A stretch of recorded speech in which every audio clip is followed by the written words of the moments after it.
everybody. Letting the Buick run a little bit. It's set forever. I'm gonna get some fluid circulated through it. Take it up the road here in a minute. I figured I'd show some progress I made over the weekend.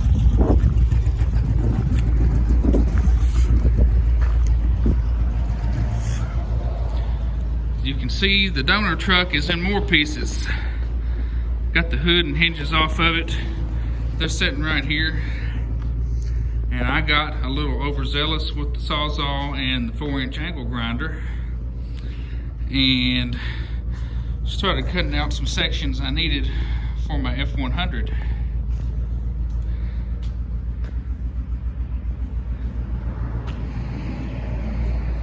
Cut out this whole section right here.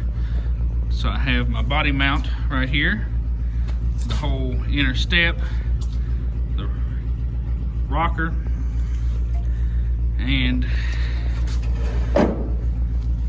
that'll give me something to work off of to start building this area back up, because this one is rough. Got me I'm ill prepared and didn't have all the tools I needed, so I've got a spot weld drill bit ordered, or I might just go to Harbor Freight and pick up some if I get more impatient, and start drilling all these little pieces apart and cleaning them up to get them in good enough shape to go on this truck.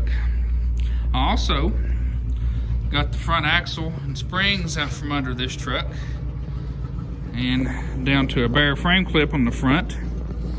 I could go wild here if I wanted to, if I could find me a Jaguar front cross member that just drops out and essentially bolts in with a little bit of modification. But considering my time constraints, my budget, I think I'm going to take all of the front end out from under this truck, which still works.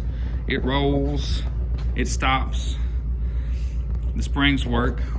They're not rusted together like the ones under the F100 over here. And I'll just move the whole front axle, front springs, everything over to this truck. And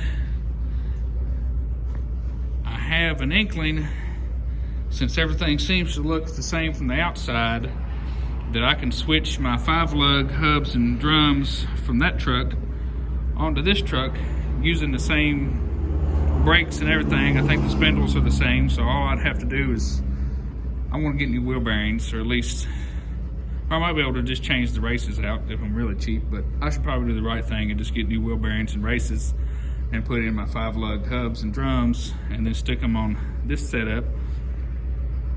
And then I've got good springs, good steering. This truck recently had all new wheel cylinders and everything put in it, like right before I got it. So I'll be a little bit ahead there. Plus I'll use the brake master cylinder off of this truck because it's not rusted shut like mine was. And I know that it's not the ideal way to do things, you know, replacing brand new parts. But I'm tightwad, I'm cheap. I just want to see if it works, and I get joy in knowing that I didn't spend a dime making something work. So that's me, I'm cheap. I don't do things the way most people ideally would, but you know, whatever. And I'm still hopeful that I can get this engine to quit smoking enough to justify using it in this truck over here. And in that case, all I'll have to do is pull it out, cut off this engine mount right here and weld it to my frame, and then I can drop the Y block down in the 61 F100, and then I'll have to come over here and cut this whole section off of this side of the cab as well. I might be a little more delicate on this side. I kind of got a little wild over there on the other side and made a mess of things, but I can still salvage what I need. And then I need to get this gauge cluster out.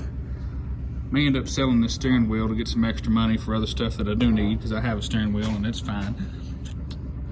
And I think pretty much all that's gonna be left of this cab that's of any use when I'm done with it is gonna be the roof. And maybe the wiper cowl if somebody really wants it. and the dash if somebody wants to go through the trouble of cutting it out. So, yeah. But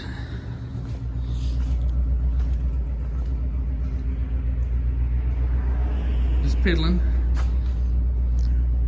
I'm heading to the exhaust shop next Tuesday to get these glass packs put under the Buick, because it's unbearable to drive with straight pipes, and I know it's probably not good for it.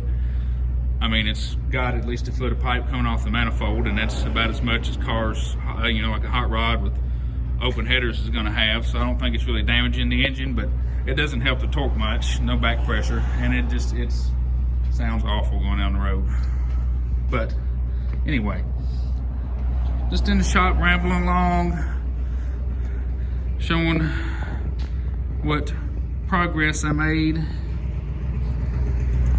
I'm gonna give the Buick a few laps because it's been sitting for ages. I haven't been good to it lately. I need to give it a little TLC.